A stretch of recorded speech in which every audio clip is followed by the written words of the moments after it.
Okay, good morning. And regarding the new Secretary of DepEd, we would like to appreciate the humility and being approachable and accommodating Secretary Sani Gara. So matter of fact, kanina ay karoon kami ng pagkakataon na magpag-usap close up and personal na kung saan ay napalala ko sa kanya yung mga encounters namin nung nandun pa siya sa Congress at Senado at iba pang mga pagkakataon na kung saan ay nagkaroon kami ng mga meetings decades and 2 decades ago at siya rin na nagsabi na, I remember that. Maraming beses na tayo nag-encounter. Sabi nga niya ay naalala niya yung mga ganong panahon sa Congress pa at sa Senado. That was the time na we have that endeavor to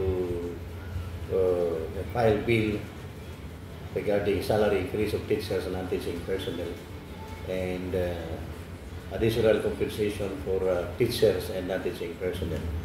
And there was a time na na-remind ko sa kanya na pumunta sila sa bayan namin na kung saan siya lang ang senador na nagpag-mano or nagkaroon ng pagkataon ng father ko, nag-introduce ko sa kanya ay talagang nagmano po siya sa aking father.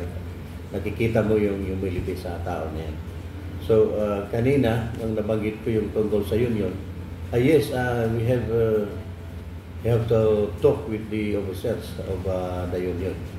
And I told him na mayroon nga po kaming sulat tungkol dyan sa protocol and meeting with the union and the management. Alright, sabi niya, and sabi pa nga niya, ay bigyan mo lang po ng mga agenda in advance. And, these people around here, bigyan mo sa kanila.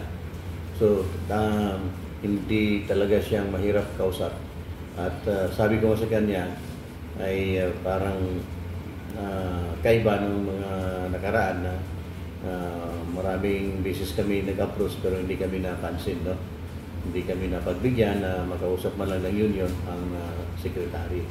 So, our gratitude and pasasalamat sa bagong secretary na ito ay talagang matatawag natin na low profile at grassroots at madaling lapitan.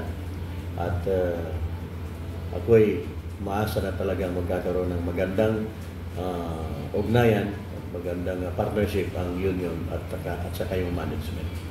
So, mabuhay po ang ating bagong kalihim, Secretary Sani Angara.